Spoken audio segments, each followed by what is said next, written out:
क्या हम जन्म पत्री के ग्रहों को बदल सकते हैं, यानी अपना भाग्य बदल सकते हैं? क्या यह संभव है कि हमारा राहु या शनि या केतु बहुत खराब है, हम उसे बदल दें? जी बिल्कुल, बिल्कुल संभव है। लाल किताब कहती है कि यदि हम दान पुण्य सही ढंग से करें तो हमारे ग्रह शांत हो जाते हैं। आप उपनिषद पढ़िए, आप मद्भागवत सुख सागर पढ़िए, उसमें भी भगवान ने कहा है कि जो मेरा भक्त दान पुण्य करता है उसे ग्रह चाल तंग नहीं करते हैं। जैसे किसी का शनि खराब है और वो हनुमान जी की पूजा करते हैं, हनुमान चालीसा पढ़ते हैं, तो शनि उन्हें तंग नहीं कर पाते हैं। ऐसे ही बहुत सारे ग्रह चाल ऐसे हैं जिन्हें हम शांत कर सकते हैं। जैसे सूर्य की धूप, अब देखिए सूर्य की धूप कितनी तेज है, आप उसे कम नहीं कर सकते हैं, लेकिन छाता लेकर अपने आप को बचा सकते हैं। ऐसे ही हम ग्रह चाल को कुछ उपाय करके, कुछ दान पुण्य करके बदल सकते हैं। जैसे राहु खराब है, हम मूली का दान करते हैं तो राहु कुछ हद तक शांत हो जाते हैं। सूर्य खराब है, हम गुड़ का दान करते हैं तो सूर्य की शांति हो जाती है। सूर्य को जल अर्पित करते हैं, चंद्र के लिए हम दूध दान करते हैं, शुक्र के लिए दही दान करते हैं, मंगल के लिए हम पीले रंग की कोई मठियाई दान करते हैं। कहने का मतलब है कि ये सब करने से हमें बहुत शांति मिल सकती है, हमारे ग्रह शांत हो सकते हैं। परंतु हमें पहले तो ये पता होना चाहिए हमारा ग्रह खराब कौन सा है और कितनी डिग्री पर खराब है, महादशा किस ग्रह की है, अंतरदशा किस ग्रह की है, हमारी कुंडली में मेन योग कौन सा है। यानी कोई ऐसा योग जो हमें बहुत अमीर कर दे, कोई ऐसा योग जो हमें बहुत आगे ले जाए, क्या कोई ऐसा योग है? कोई दृष्टिपात योग ही है, क्लियर योग नहीं है, चलो दृष्टिपात योग ही हो। ये सब ढूंढना पड़ता है जन्म पत्री में, और फिर जन्म पत्री में ग्रहों को देकर हम ग्रहों को बदल सकते हैं। यदि आपको कुछ भी नहीं पता है तो आप काले सफ़ेद तिल, गुड़, चीनी, आटा, इन सब को कीड़े मकोड़ों को डालते रहिए, आपके बहुत सारे ग्रह खुद ब खुद शांत रहेंगे। यदि आप 9 के 9 ग्रहों को शांत करना चाहते हैं जन्म पत्री दिखाए बगैर, हाथ की लकीरें दिखाए बगैर, क्योंकि यदि डेट ऑफ बर्थ नहीं है तो हाथ की लकीरों से भी जाना जा सकता है, अंगूठे से भी जाना जा सकता है, पैरों की लकीरों से भी जाना जा सकता है, मस्तक रेखा से भी जाना जा सकता है। तो यदि आप कुछ भी नहीं चाहते तो आप सतनाजा लीजिए, यानी 7 तरह का अनाज रोजाना पानी के साथ पक्षियों को डालिए, आपके ग्रह शांत रहेंगे। और यदि आप जन्म पत्री दिखाना चाहते हैं तो किसी योग्य ज्योतिषाचार्य को दिखाइए, वो आपको बताएंगे कैसे आप ग्रहों को शांत कर सकते हैं। यानी हम ग्रहों के यदि उपाय करते रहें, ग्रहों के अनुसार चलें, तो हमें जिंदगी में बहुत सफलता मिल सकती है, हम बहुत आगे बढ़ सकते हैं और अपने ग्रहों को शांत कर सकते हैं।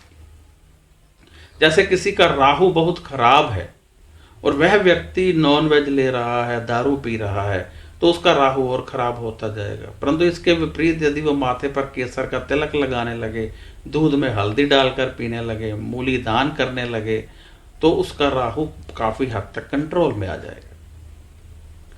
अब किसी का केतु बहुत खराब है तो हम उसको बदलना चाहते हैं, तो हम काला सफेद कंबल किसी धर्म स्थान में देंगे तो केतु नॉर्मल हो जाएगा। कोई बच्चा पढ़ता नहीं है, जिद करता है, तो हमने देखा उस पर बुध चल रहा है और केतु चल रहा है, हमने उसके उपाय किए और वो ठीक हो गया। हमारा व्यापार नहीं चल रहा है, बहुत डाउन जा रहा है, पहले चलता था सही अब नहीं चलता है, तो हमने देखा शनि खराब है, शनि के उपाय किए, व्यापार चलने लगा। शादी नहीं हो रही है, हमने देखा मंगल 7वें घर में बैठे हैं, यहाँ पर तो शादी बहुत लेट होगी, परंतु उपाय किए, शादी हो गई। पति का प्यार नहीं मिलता है, देखा नीच ग्रह आ गए हैं, मंगल नीच हैं, शुक्र नीच हैं, उनका उपाय किया तो पति का प्रेम मिलने लग गए। पति तलाक की बात करते हैं, कुंडली देखी, उपाय किए तो तलाक नहीं हुआ। हम विदेश जाना चाहते हैं, विदेश जाना चाहते हैं, वीजा नहीं मिल रहा है, नौकरी नहीं मिल रही है, व्यापार नहीं चल रहा है, अदालत में केस चल रहे हैं, पुलिस पीछे भाग रही है। जन्म कुंडली में जब उपाय देखे जाते हैं, ग्रह देखे जाते हैं, उनके उपाय ढूंढे जाते हैं, वो कर लिए जाते हैं, तो फिर बचाव हो जाता है। यानी दान पुण्य करने से हमारे ग्रह बहुत शांत होते हैं, पाठ करने से ग्रह बहुत शांत होते हैं। तो आपको चाहिए कि आप इन सब पर ध्यान दें।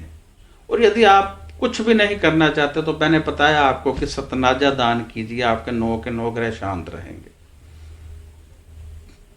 और यदि आपको लगे कि आप किसी भयंकर संकट में आ रहे हैं तो फिर अपनी जन्म कुंडली किसी ज्योतिषाचार्य को दिखाइए, नहीं दिखानी है तो फिर सतनाजा दान कीजिए, और या फिर भगवान की भक्ति बड़े दिल से कीजिए, क्योंकि भक्तों को ग्रह तंग नहीं किया करते हैं, शांत हो जाते हैं। दिल से भक्ति करें। तो यहां पर भी एक बात है कि यदि ग्रह के अनुसार दान करते रहें तो भक्ति भी बढ़ जाती है, परंतु यदि भक्ति पहले ही बहुत बढ़ चुकी है तो फिर किसी भी ग्रह की जरूरत नहीं है, किसी उपाय की जरूरत नहीं है। जय साईं राम। आपने यदि इस चैनल को सब्सक्राइब नहीं किया है तो कृपया कर दीजिए, क्योंकि आने वाले समय में हम आपको बहुत सारी जानकारियां देने वाले हैं, बहुत कुछ बताने वाले हैं।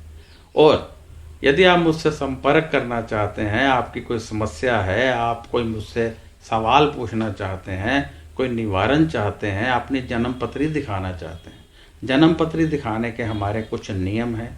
वो नियम आपको व्हाट्सएप पर भेजे जाएंगे। जब आप जन्म पत्री भेजते हैं या जन्म पत्री से संबंधित कोई सवाल करते हैं तो आपको बता दिया जाता है कि हमारे ये नियम हैं। बाकी यदि आप जन्म पत्री के अलावा कोई सवाल करते हैं तो कोई नियम नहीं है।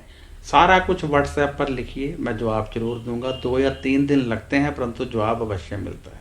अब मुझे इजाज़त दीजिए। जय साईं राम, नमस्कार, खुश रहिए और अपना ध्यान रखिए।